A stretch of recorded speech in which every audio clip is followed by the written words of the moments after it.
റിയൽമിയുടെ Realme GT7 എന്ന പുതിയൊരു smart phone ഇപ്പം ഇന്ത്യൻ മാർക്കറ്റിൽ ലോഞ്ച് ചെയ്തിട്ടുണ്ട്. ഈ ഒരു സ്മാർട്ട് ഫോൺ 40,000 രൂപ പ്രൈസ് റേഞ്ചിലായിട്ടാണ് വരുന്നത്. ഈ ഒരു വീഡിയോയിൽ നമ്മൾ നോക്കാൻ പോകുന്നത് റിയൽമി GT7 എന്നുള്ള സ്മാർട്ട് ഫോണിനെ പറ്റിയിട്ടാണ്. പിന്നെ വീഡിയോ തുടങ്ങുന്നതിന് മുമ്പ് പറയാനുള്ളൊരു കാര്യം എന്താ വെച്ചാൽ, ഇതുപോലെ നിങ്ങളുടെ സ്വന്തം ഫോട്ടോ അല്ലെങ്കിൽ നിങ്ങൾക്ക് ഇഷ്ടപ്പെട്ട ഡിസൈൻ പ്രിന്റ് ചെയ്തിട്ടുള്ള മൊബൈൽ കേസുകൾ അഫോർഡബിൾ ആയിട്ടുള്ള പ്രൈസ് റേഞ്ചിൽ വേണം എന്നുണ്ടെങ്കിൽ ഇവിടെ ഒരു വാട്സപ്പ് നമ്പർ കൊടുക്കുന്നുണ്ട്. താഴെ ഡിസ്ക്രിപ്ഷനിലും കമന്റ് ബോക്സിലും ആ ഒരു വാട്സപ്പ് നമ്പർ കാണാം, നിങ്ങൾക്ക് കോൺടാക്ട് ചെയ്യാവുന്നതാണ്. ഇപ്പം നമ്മൾ ആദ്യം ഫീച്ചേഴ്സും കാര്യങ്ങളൊക്കെ നോക്കുകയാണെന്നുണ്ടെങ്കിൽ ഡിസ്പ്ലേയുടെ കാര്യത്തിൽ റിയൽമി GT7 6.78 ഇഞ്ചിൻ്റെ 1.5K റെസൊല്യൂഷനിൽ വരുന്ന ഡിസ്പ്ലേ ആണ് വരുന്നത്. ഫുൾ HD റെസൊല്യൂഷനേക്കാളും ബെറ്റർ ആയിട്ടുള്ള റെസൊല്യൂഷൻ ഇതിൽ വരുന്നുണ്ട്.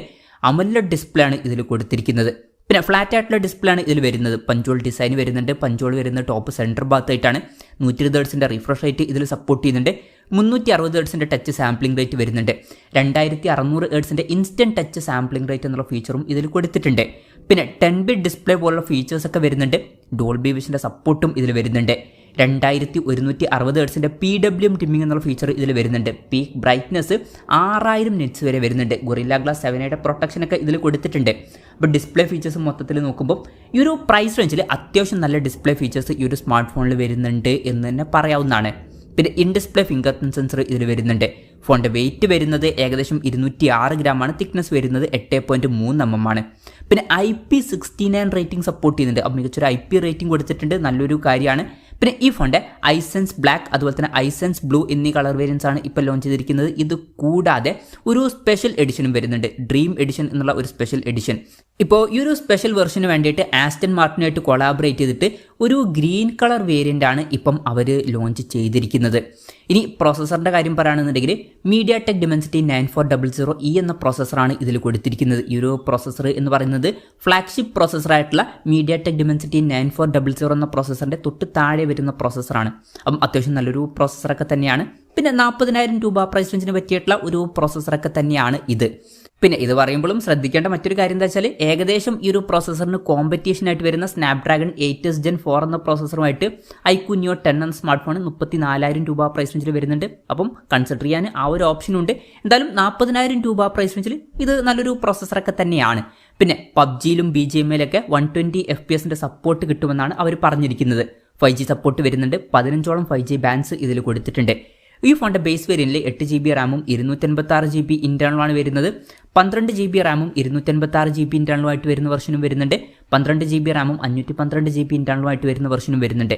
പിന്നെ സ്പെഷ്യൽ എഡിഷനിൽ 16GB റാമും 512GB ഇന്റേണലൊക്കെയാണ് കൊടുത്തിരിക്കുന്നത്. LPDDR5Xൻ്റെ റാമും UFS 4.0 സ്റ്റോറേജ് ടൈപ്പും കാര്യങ്ങളൊക്കെ ഇതിൽ വരുന്നുണ്ട്. മെമ്മറി എക്സ്പാൻഡ് ചെയ്യണമെന്നുണ്ടെങ്കിൽ ഇതിൽ മെമ്മറി കാർഡ് സ്ലോട്ട് വരുന്നില്ല. പിന്നെ ഡൈനാമിക് റാം എന്നുള്ള ഫീച്ചർ വരുന്നുണ്ട്. അതായത് എക്സ്ട്രാ റാം വേണ്ട സമയത്ത് ഇന്റേണൽ മെമ്മറിയിൽ നിന്ന് കുറച്ച് മെമ്മറി എടുത്തിട്ട് അത് റാമായിട്ട് യൂസ് ചെയ്യുന്നതായിരിക്കും. അങ്ങനെ 12GB റാം വരെ എക്സ്ട്രാ നമുക്ക് ലഭിക്കുന്നതായിരിക്കും. പിന്നെ IR ബ്ലാസ്റ്റർ എന്നുള്ള ഫീച്ചർ ഇതിൽ വരുന്നുണ്ട്. അപ്പം ഈ ഫോൺ റിമോട്ടൊക്കെ ആയിട്ട് യൂസ് ചെയ്യാൻ കഴിയുന്നതായിരിക്കും. NFC-യുടെ സപ്പോർട്ട് ഇതിൽ കൊടുത്തിട്ടുണ്ട്. പിന്നെ റെയിൻ വാട്ടർ സ്മാർട്ട് ടച്ച് എന്നുള്ള ഫീച്ചർ വരുന്നുണ്ട്. അതായത് ചെറിയ രീതിയിലൊക്കെ വെള്ളമായാലും വലിയ ഇഷ്യൂസ് ഒന്നുമില്ലാതെ നമുക്ക് ടച്ച് ചെയ്ത് യൂസ് ചെയ്യാൻ കഴിയുന്നതായിരിക്കും. പിന്നെ ഫോൺ പെട്ടെന്ന് നീറ്റാതിരിക്കാൻ വേണ്ടിയിട്ട് ഇതിൽ VC കൂളിംഗ് സിസ്റ്റം ഒക്കെ കൊടുത്തിട്ടുണ്ട്. ഗ്രാഫിൻ ലെയറൊക്കെ വരുന്നുണ്ട്. പിന്നെ സ്റ്റീരിയോ സ്പീക്കേഴ്സ് വരുന്നുണ്ട്. റിയാലിറ്റി ഓഡിയോയുടെ സപ്പോർട്ട് ഇതിൽ വരുന്നുണ്ട്.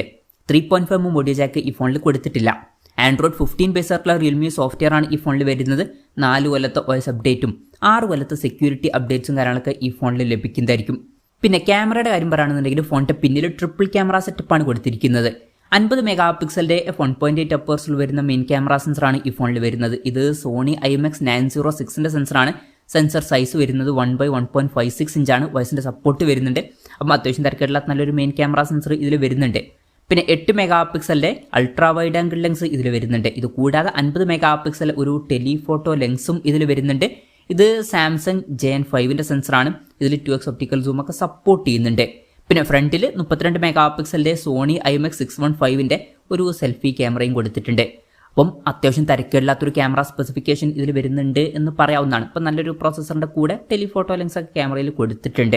ഇനി ബാറ്ററിയുടെ കാര്യത്തിലോട്ട് വരികയാണെന്നുണ്ടെങ്കിൽ 7000 mAh ബാറ്ററി ഇതിൽ കൊടുത്തിട്ടുണ്ട്. നല്ലൊരു ബാറ്ററി കപ്പാസിറ്റി തന്നെയാണ് ഇത്. അപ്പം മികച്ച ബാറ്ററി കപ്പാസിറ്റി വരുന്നുണ്ട്. അതുമാത്രമല്ല 120 വാട്ടിൻ്റെ ഫാസ്റ്റ് ചാർജിങ് സപ്പോർട്ടും വരുന്നുണ്ട്. അപ്പം നല്ലൊരു ചാർജിങ് സ്പീഡും ഇതിൽ കൊടുത്തിട്ടുണ്ട്. അപ്പം മികച്ചൊരു ബാറ്ററി സെറ്റപ്പ് ഇതിൽ വരുന്നുണ്ട് എന്ന് പറയാവുന്നതാണ്. പിന്നെ Type-C ചാർജിംഗ് പോർട്ടാണ് ഇതിൽ കൊടുത്തിരിക്കുന്നത്. അപ്പം ഇതൊക്കെയാണ് മൊത്തത്തിൽ ഫീച്ചേഴ്സിനെ പറ്റി പറയാനുള്ള കാര്യങ്ങൾ.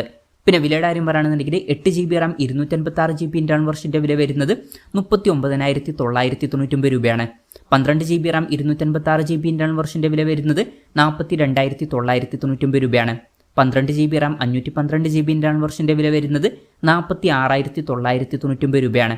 പിന്നെ സ്പെഷ്യൽ എഡിഷനിൽ 16 GB റാമും 512 GB ഇന്റേണലാണ് വരുന്നത്. അതിൻ്റെ വില വരുന്നത് 49,999 രൂപയാണ്. മെയ് 30 മുതലാണ് ഈ ഫോണിൻ്റെ സെയിലും കാര്യങ്ങളൊക്കെ സ്റ്റാർട്ട് ചെയ്യുന്നത്. പിന്നെ സ്പെഷ്യൽ എഡിഷൻ്റെ സെയിൽ ജൂൺ 13 മുതലാണ് സ്റ്റാർട്ട് ചെയ്യുന്നത്. പിന്നെ ഇനീഷ്യലി ചില ബാങ്ക് ഓഫേഴ്സൊക്കെ ഉണ്ട്. 3000 രൂപയുടെ ഓഫും കാര്യങ്ങളൊക്കെ ഇനീഷ്യലി നമുക്ക് ലഭിക്കുന്നതായിരിക്കും. എന്തായാലും ഓവറോൾ നോക്കുകയാണെന്നുണ്ടെങ്കിൽ അത്യാവശ്യം നല്ല ഫീച്ചേഴ്സൊക്കെ ഈ ഫോണിൽ വരുന്നുണ്ട് എന്ന് തന്നെ പറയാവുന്നതാണ്. നല്ല ഡിസ്പ്ലേ ഫീച്ചേഴ്സും നല്ല പ്രോസസ്സറും ഓൺ പേപ്പർ തിരക്കില്ലാത്ത ക്യാമറ സ്പെസിഫിക്കേഷനും നല്ല ബാറ്ററി സെറ്റപ്പൊക്കെ വരുന്നുണ്ട്. അപ്പം എൻ്റെ ഒരു അഭിപ്രായത്തിൽ 40,000 രൂപ പ്രൈസ് റേഞ്ചിൽ കൺസിഡർ ചെയ്യാൻ പറ്റിയിട്ടുള്ള ഒരു ഫോണൊക്കെ തന്നെയാണ് ഇത് എന്ന് പറയാവുന്നതാണ്. പിന്നെ നിങ്ങൾക്ക് ടെലിഫോട്ടോ ലെൻസ് ഒന്നും വേണ്ട എന്നുണ്ടെങ്കിൽ കുറച്ചും കൂടി കുറഞ്ഞ പ്രൈസ് റേഞ്ചിൽ ഐക്യൂനിയോ 10 കൺസിഡർ ചെയ്യാവുന്നതാണ്. ഏകദേശം ഈ ഒരു ലെവലിൽ വരുന്ന ഒരു പ്രോസസ്സർ അതിലും വരുന്നുണ്ട്. ബാക്കി നല്ല ബാറ്ററി സെറ്റപ്പും നല്ല ഡിസ്പ്ലേ ഫീച്ചേഴ്സ് അതിലും വരുന്നുണ്ട്. അപ്പം അതും കൺസിഡർ ചെയ്യാം എന്നേ ഉള്ളൂ. എന്ന് വിചാരിച്ചിട്ട് ഈ ഒരു പ്രൈസ് റേഞ്ചിൽ ഇത് കൺസിഡർ ചെയ്യരുത് എന്നല്ല. ടെലിഫോട്ടോ ലെൻസും കൂടി വേണമെന്നുണ്ടെങ്കിൽ ഇത് തീർച്ചയായിട്ടും 40,000 രൂപ പ്രൈസ് റേഞ്ചിൽ കൺസിഡർ ചെയ്യാവുന്നതാണ്. അപ്പം ഇതാണ് ഈ ഒരു ഫോണിനെ പറ്റിയിട്ടുള്ള എൻ്റെ ഒരു പേഴ്സണൽ അഭിപ്രായം. ഈ ഒരു ഫോണിനെ പറ്റിയിട്ടുള്ള നിങ്ങളുടെ അഭിപ്രായം ജസ്റ്റ് ഒന്ന് കമൻറ്റ് ചെയ്യുക.